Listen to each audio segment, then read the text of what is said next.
Tes. Cek. Assalamualaikum warahmatullahi wabarakatuh. Alhamdulillahi hamdan katsiran thayyiban mubarakan fi kama yuhibbu rabbuna wa yarda. Salatu wassalamu ala Rasulillah wa ala alihi wa sahbihi wa man wala.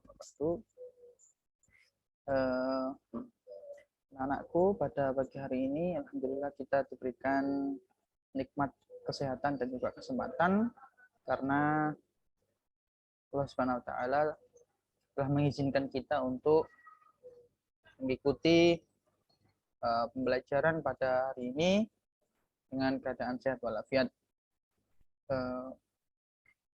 Bapak akan menyampaikan beberapa pembelajaran yang akan anak-anak pelajari pada saat ini ya. Jadi telah jelas ini adalah judul dari materi yang akan kita pelajari, yaitu toleransi sebagai alat pemersatu bangsa. Yaitu apa sih itu toleransi, dan juga bagaimana toleransi ini menjadi alat sebagai pemersatu bangsa. Jadi anak-anakku, nah ini ada suatu gambar yang menjelaskan tentang apa itu toleransi dengan hanya Bapak menunjukkan gambar ini. Bahwa ada gambar yang memang yang pertama itu adalah gambar ketika momen salam-salaman dari peserta didik atau murid kepada orang tua atau gurunya masing-masing di sekolah tersebut. Ini merupakan sebagai salah satu acuan dari toleransi. Jadi ketika menghormati yang lebih muda, menghormati yang lebih tua, dan juga yang tua lebih menghargai daripada yang muda tersebut, maka toleransi antara keduanya ini akan timbul, gitu anak-anak. Jadi apabila kita telah memberikan penghormatan kepada yang tua, maka salah satu ciri toleransi adalah yang anak-anak lakukan setiap harinya. Dan yang kedua itu ada beberapa orang yang bersalaman atau ingin menegur sapa karena perbedaan budaya dan juga adat itu menjadi suatu pengaruh terhadap toleransi yang kita terapkan anak-anak. Jadi toleransi di wilayah timur atau budaya timur itu toleransi seperti itu. Tapi ketika anak-anak melihat budaya Arab, budaya Barat, atau budaya asing, khususnya itu mereka mempunyai cara untuk melakukan toleransi.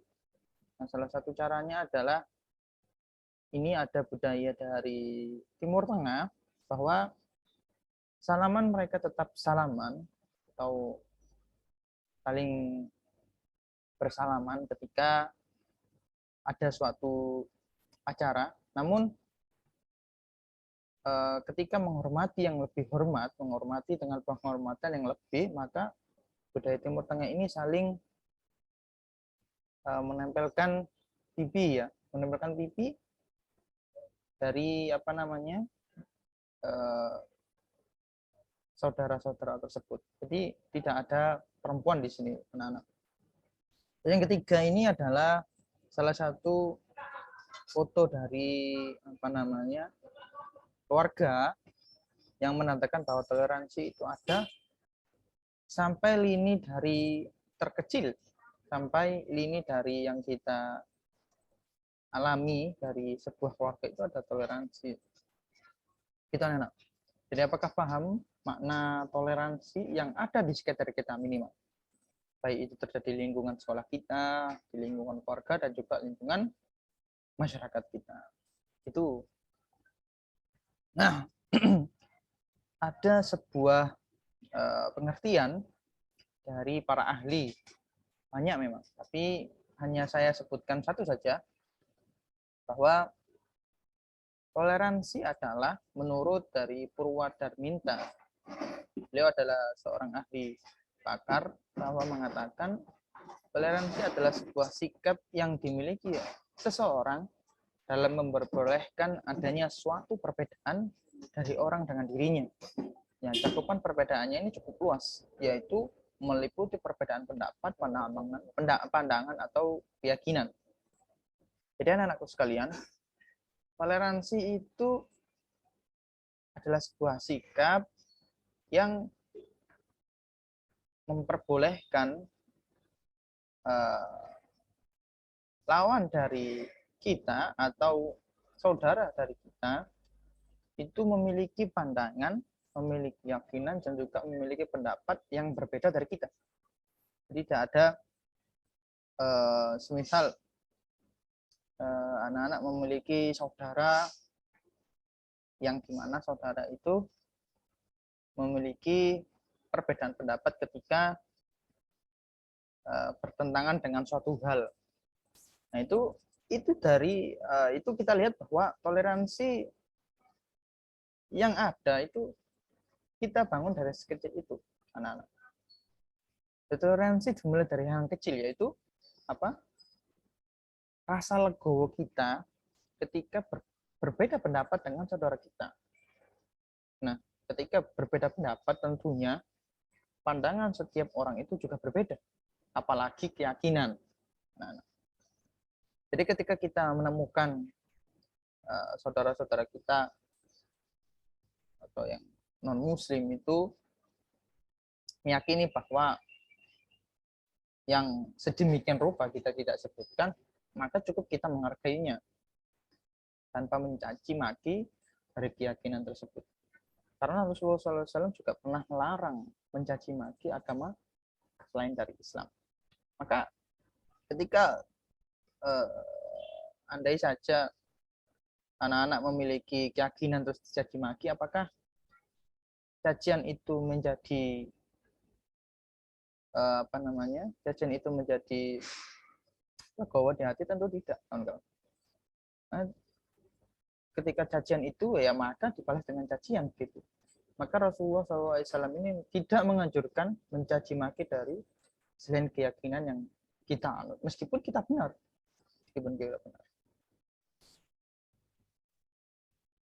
Nah, toleransi ternyata kita temukan juga di Al-Quran surat Yunus ayat 40 dan 41.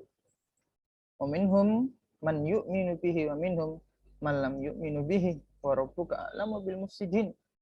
Kata Allah Subhanahu wa taala dalam surat Yunus ayat 40 bahwa mengatakan di antara mereka ada orang-orang yang beriman, minhum man yu'minu bihi, kepada Al-Qur'an, dan di antaranya ada pula orang yang tidak beriman kepadanya, yaitu dengan Al-Qur'an.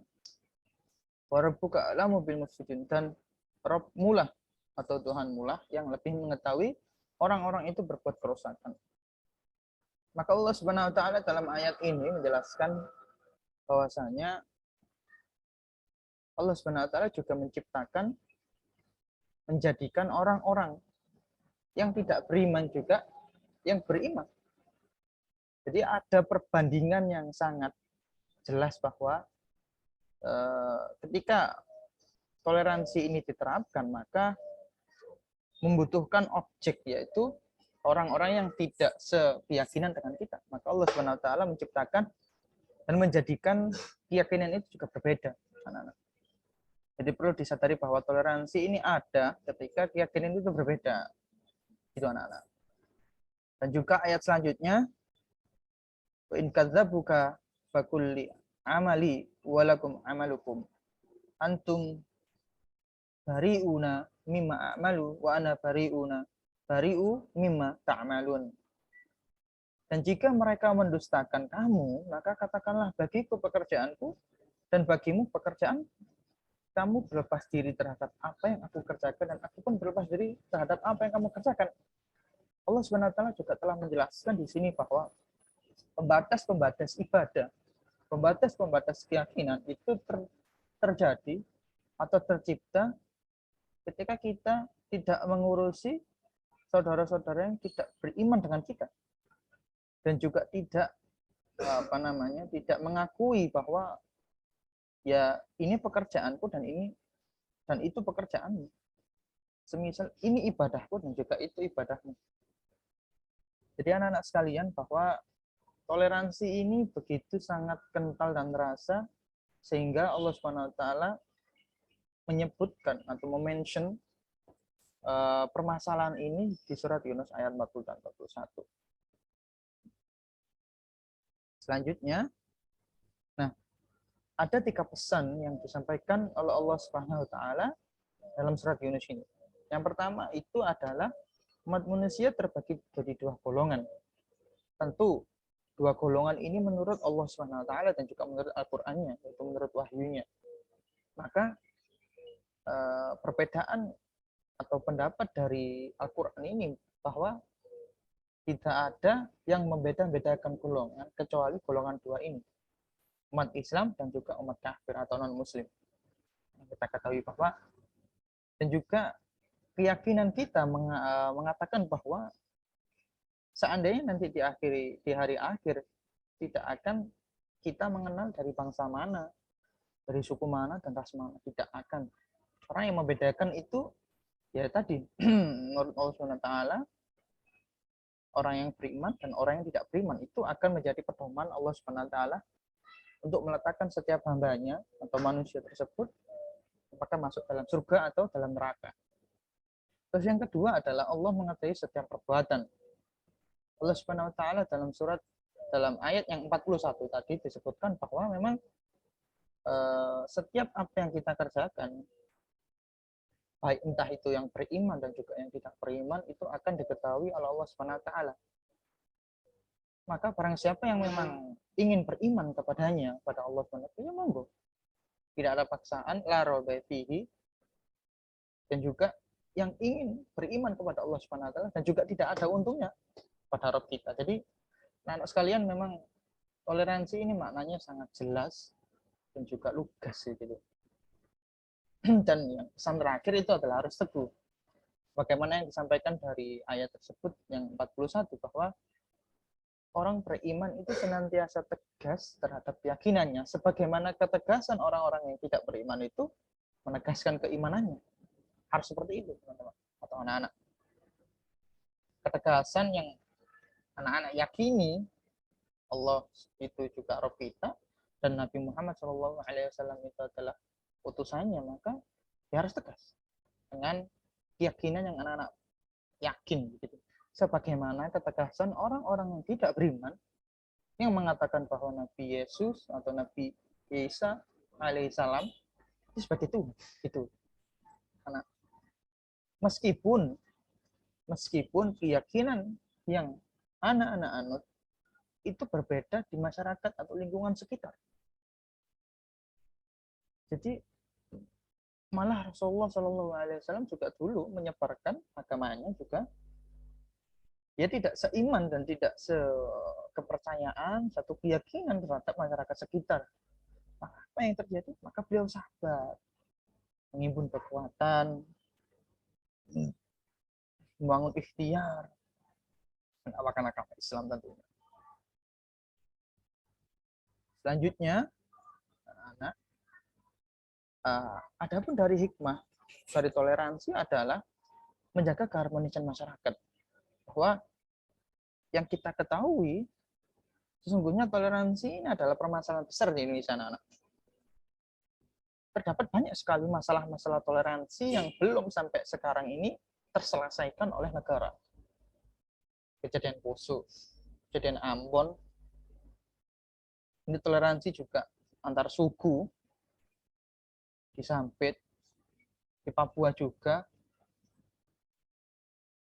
Ini banyak sekali masalah-masalah toleransi yang negara pun tidak bisa atau belum bisa membereskan masalah permasalahan seperti ini. Maka hikmah dari toleransi tersebut adalah menjaga keharmonisan masyarakat. hikmah yang paling nampak, yang paling realistis ketika anak-anak menerapkan toleransi. Jadi tidak ada rasa kebencian, tidak ada rasa saling iri, tidak ada rasa saling mengganggu terhadap keyakinan yang dianutnya. Begitu anak-anak.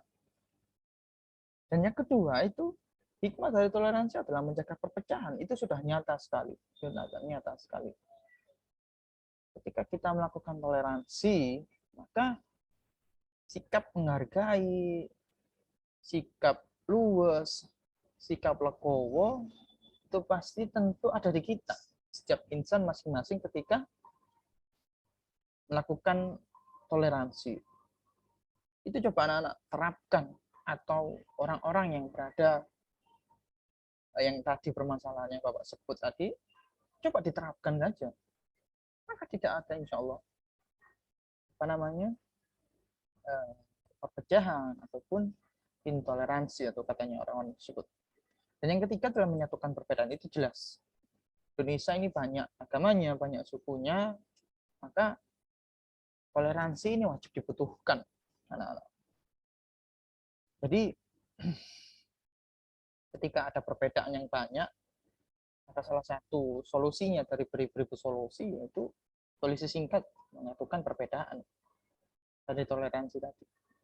Itu jelas. Ketika anak-anak memiliki keyakinan yang berbeda, pendapat yang berbeda, pandangan berbeda, maka saling menghargai, saling memberikan sikap toleransi kepada saudaranya masing-masing, maka tidak ada perbedaan.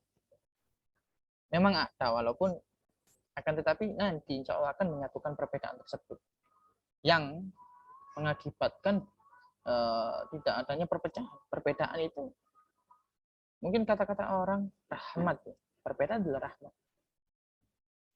Dan yang keempat adalah meningkatkan perdamaian. Jelas ini bahwa upaya-upaya dunia ini memperbaiki perdamaian itu sangat jelas. Nah, jika seandainya seluruh dunia ini menerapkan toleransi, maka perdamaian itu akan tersebar di muka bumi. Tak terkecuali dengan negara-negara yang memang banyak konflik, banyak peperangan antar saudara, maka disitulah toleransi sangat memiliki peran pentingnya. Nah, ini untuk anak-anak sekalian, sebelum Bapak akhiri dari materi pembelajaran pada hari ini, Bapak ingin melakukan anak-anak untuk kerja kelompok masing-masing. Di ini saya lihat absennya kan sampai 23 ya. Nah, 23 ini Bapak bagi 2 saja. Ini urut absen 1 sampai absen 12 dan yang 13 sampai 23. Atau nanti diatur oleh ketua kelasnya ya, Budi. Tolong nak diatur pembagian dari kerja kelompok.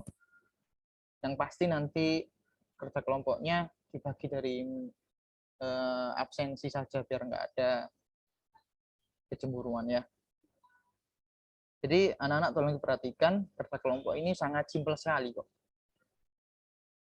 Terdapat 2 gambar yang Bapak tayangkan di slide ini. Nah, 2 gambar ini ada di deskripsinya anak-anak. Pengerusakan tempat-tempat ibadah, tawuran antar warga, demonstrasi mahasiswa, dan berbagai macam tindakan kekerasan atau kerusuhan lainnya telah menggambarkan secara jelas budarnya persatuan dan rasa toleransi. Apa tanggapan anak-anak kelompok 1 ya jika melihat kondisi seperti ini? Ini nanti anak-anak dikumpulkan minimal besok ketika pelajaran Bapak masuk, langsung dipresentasikan kelompoknya tadi, dan juga saling bertukar pendapat mengenai permasalahan toleransi yang ada di Indonesia. Gitu anak-anak. Ini sebagai acuan saja. Terus yang kedua, kerja kelompok saat Lebaran tiba, semua Muslim itu bersahaja, bergembira menyambut Idul Fitri, saling bersilaturahmi dan saling memaafkan. Itu menjadi kebiasaan yang baik di setiap Lebaran. Yang tua memaafkan yang muda meminta maaf. Sungguh pemandangan yang perlu dilestarikan. Nah, bagaimana tanggapan anak-anak apabila suasana tersebut itu sedang berlangsung setiap saat? Apakah anak-anak memiliki pandangan atau pemikiran bahwa suasana ini itu tidak harus hanya dilaksanakan pada Lebaran saja, atau juga suasana Lebaran ini kita bisa terapkan setiap hari begitu? Nah, itu anak-anak kelompok 2 ya. Nanti sebagai bahan perbincangan, nanti minggu depan pada saat waktu Bapak kembali, langsung saja anak-anak nanti mempresentasikan dari hasil kerja kelompoknya, yaitu berupa diskusi, dan juga di kelas kita full diskusi, kita nyantai, kita observasi permasalahan yang ada di negara kita, sehingga menjadi bahan evaluasi. Nanti anak-anak apabila masa depan atau keesokan hari yang menjadi orang yang penting di negara ini, maka nanti akan menjadi berubah of change katanya. Ya gitu anak-anak ya sekalian, terima kasih telah menyimak dan juga telah memperhatikan Bapak dengan serius, karena pembahasan ini sangat begitu sensitif kalau memang anak-anak mengetahui ya. Bila taufiq wal hidayah. Wassalamualaikum warahmatullahi wabarakatuh.